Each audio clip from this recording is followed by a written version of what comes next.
Hello viewers, we are joined today by Jon Costantino of Monarch, Phelps and Phillips. He's a senior regulatory advisor there and basically an expert on Sacramento climate and energy policies. So thank you, Jon, for being with us. I'm happy to be here. Thanks for having me. Yeah. So Jon, Governor Brown announces for his 2030 targets of 40% reduction below 1990 levels. So what are your thoughts on that?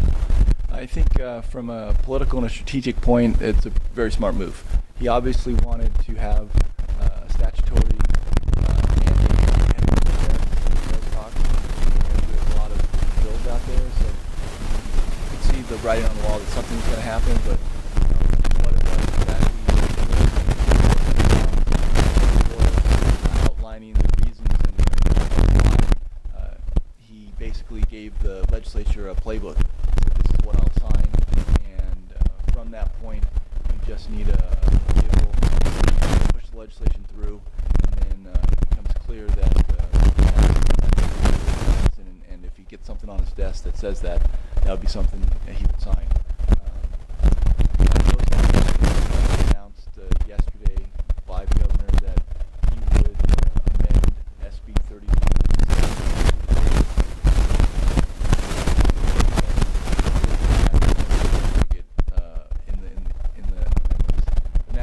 Looks like that bill will be the vehicle, the primary vehicle for moving his goals in it to his desk. And there are a lot of post 2020.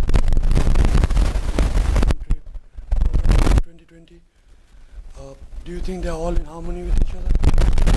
No, they're not. And there's bills that want to fuels for cap and you think would go along where the Democratic majority Speaker Atkins, and then Senator Pavley had just removed the 2032 exactly the way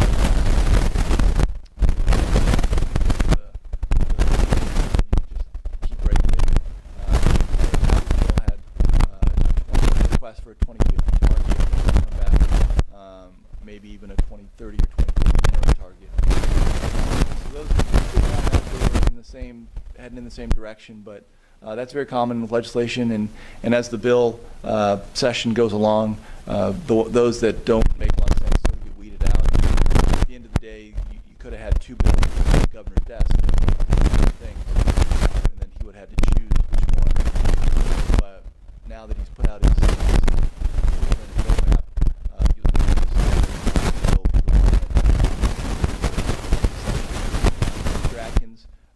certainly can get her bill all the way there as well, and we'll see what amendments she takes or doesn't take, and they may mirror up at some point. We'll have to wait and see, but the fact that it's early in the session and folks had lots of ideas for how AB 32 should be extended or changed or tweaked, that's pretty common. There are also a lot of climate and energy policy bills in the legislature. What are the key ones that the cap and trade participants should be wary of? So the key ones certainly are the ones that make it out of the first policy committee and get to the second house.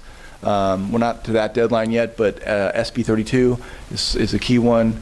AB 1288, the Speaker's bill, is another one that should be watched. SB 350 is the head of the Senate, Senator De La Torre. I'm sorry, Senator De Leon. Thank you. His bill would require 50% renewables, 50% reduction in petroleum use in cars and trucks, and a doubling of the energy efficiency in homes, which is a 50% reduction. So that's where you get the 350s name of the bill.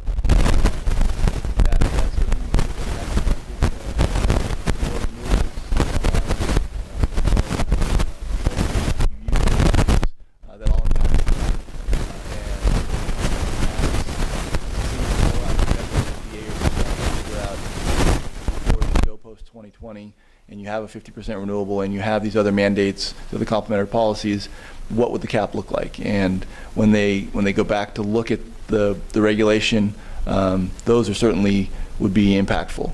If you had one without the other, then they would have a different amount of significance on the existing cap. But since the whole program will be revisited, it's in conjunction that all these things will be looked at by ARB. Coming over to the LCFS regulations, will ARB be adopting, do you think, in your opinion, ARB will be able to adopt LCFS regulations this July? I think so. ARB has been working on the LCFS for quite some time, actively for over a year and a half. And though it's been delayed, they are under a court order to get this thing adopted, and they went to the board in February and received the okay to move on to the final step. And the next step in the process is to finalize all the amendments that were that the board asked them to do, and some of the technical information. They were still getting data.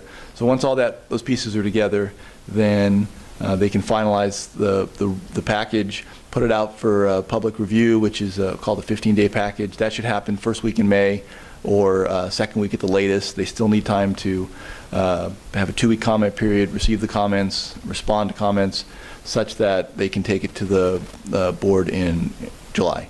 So if they don't make July, then they have to have a special board meeting in August, which they probably don't want to do, and then you run into the end of the year. So I think they're really pushing for July. That's what everything I'm hearing.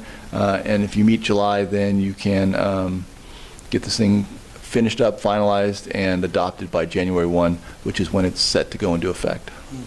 Thank you, John. Thank you for sharing your thoughts. Appreciate it. Yeah.